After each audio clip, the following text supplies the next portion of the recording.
આપ સર્વોને હેતપૂર્વક જય શ્રી સ્વામિનારાયણ। આજની સત્સંગ કથા વાર્તા નિજ મંદિર સાવરકુંડલા। જય શ્રી સ્વામિનારાયણ। આજે આપણે પોષ સુદ પુત્રદા એકાદશીની વ્રત કથા સાંભળશું। એક દિવસ અર્જુને કહ્યું કે, હે શ્રી કૃષ્ણ, તમે અમને સફલા એકાદશીનું મહાત્મ્ય વિધિ સહિત કહીને કૃતાર્થ કર્યા છે। હવે તમે મને પોષ મહિનાની શુક્લ પક્ષની એકાદશીનું મહાત્મ્ય કહો। એનું નામ શું છે? એના વ્રતની વિધિ શું છે? એમાં કયા દેવતાનું પૂજન કરવામાં આવે છે? ભગવાન શ્રી કૃષ્ણે કહ્યું, હે રાજન, પોષ મહિનાના શુક્લ પક્ષની જે એકાદશી છે એનું નામ પુત્રદા છે। પુત્રદા એકાદશીના દિવસે ભગવાન શ્રી હરિના નામ મંત્રોનું ઉચ્ચારણ કરીને ફળો દ્વારા શ્રી હરિનું પૂજન કરવું।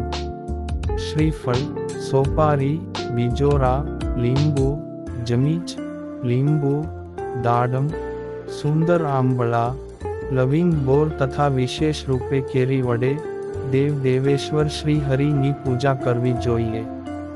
એવી જ રીતે ધૂપ દીપથી શ્રી હરિની આરતી, પૂજા, અર્ચના કરવી। પુત્રદા એકાદશીના દિવસે વિશેષ રૂપે દીપદાન કરવાનું વિધાન છે। રાત્રે વૈષ્ણવ પુરુષો સાથે જાગરણ કરવું જોઈએ। જાગરણ કરનારને એ ફળ મળે છે કે જે ફળ હજારો વર્ષની તપસ્યા કરવાથી પણ નથી મળતું। આ બધા પાપોને હરનારી ઉત્તમ તિથિ છે। ચરાચર જગત સહિત સમગ્ર ત્રિલોક માંગ એના કરતા મોટી કોઈ તિથિ નથી। બધી જ કામનાઓ અને તિથિઓના દાતા ભગવાન નારાયણ આ તિથિના અધિષ્ઠાતા દેવ છે।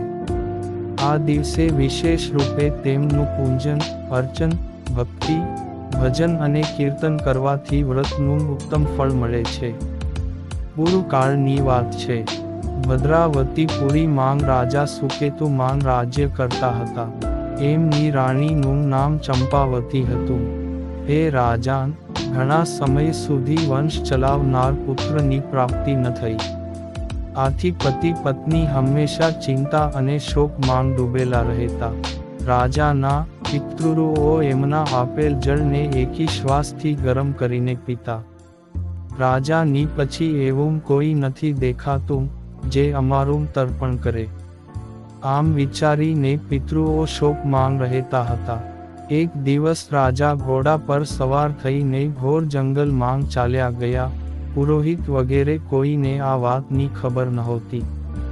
મૃગ અને પક્ષીવાળા એ ઘોર જંગલ માંગ રાજા ભ્રમણ કરવા લાગ્યા। માર્ગ માંગ ક્યાંક શિયાળનો અવાજ સંભળાતો હતો તો ક્યાંક ઘુવડનો।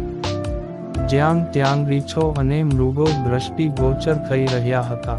આ રીતે ફરીને રાજા વનની શોભા જોઈ રહ્યા હતા। એવામાં બપોર થઈ ગઈ। રાજાને ભૂખ અને તરસ સતાવવા લાગી। રાજા પાણીની શોધ માંગ આમ તેમ ભટકવા લાગ્યા। પુણ્ય પ્રતાપે રાજાને એક સુંદર સરોવર દેખાયું। એની નજીક મુનિઓના ઘણા આશ્રમો હતા। સૌભાગ્યશાળી નરેશે તેઓના આશ્રમ તરફ જોયું। એ સમયે શુભની સૂચના આપનારા શુકનો થવા લાગ્યા।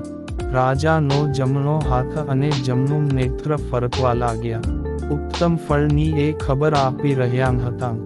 સરોવરના તટ પર ઘણા મુનિઓ વેદપાઠ કરી રહ્યા હતા। એમને જોઈને રાજાને ઘણો હર્ષ થયો।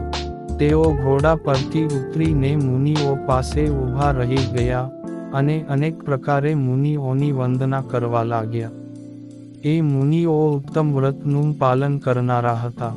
જ્યારે રાજાએ હાથ જોડીને વારંવાર દંડવત પ્રણામ કર્યા ત્યારે મુનિઓ બોલ્યા, હે રાજન, અમે તમારા પર પ્રસન્ન છીએ।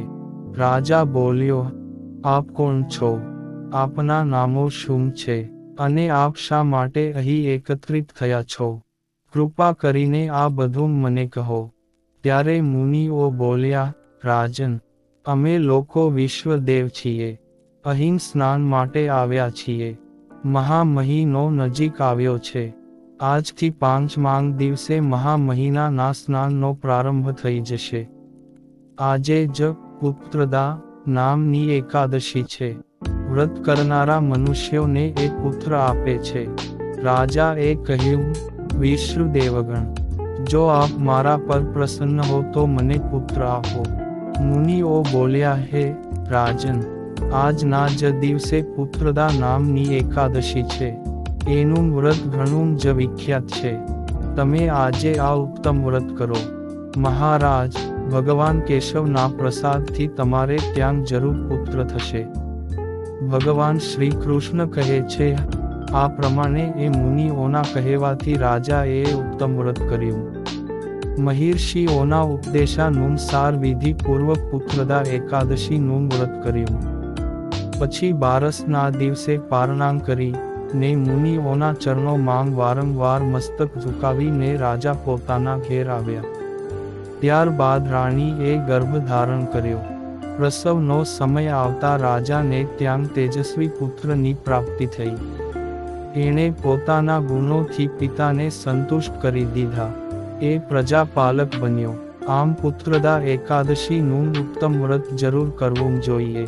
મેં લોકોના હિત ખાતર એનું વર્ણન તમારી સમક્ષ કર્યું છે. જે મનુષ્ય એકાગ્ર ચિત્તે પુત્રદા એકાદશીનું વ્રત કરે છે, એ આ લોકમાં પુત્ર પ્રાપ્ત કરીને મૃત્યુ પછી સ્વર્ગ પ્રાપ્ત કરે છે. આ મહાત્મ્યને વાંચવાથી અને સાંભળવાથી અગ્નિહોમ યજ્ઞનું ફળ મળે છે. જય શ્રી સ્વામિનારાયણ.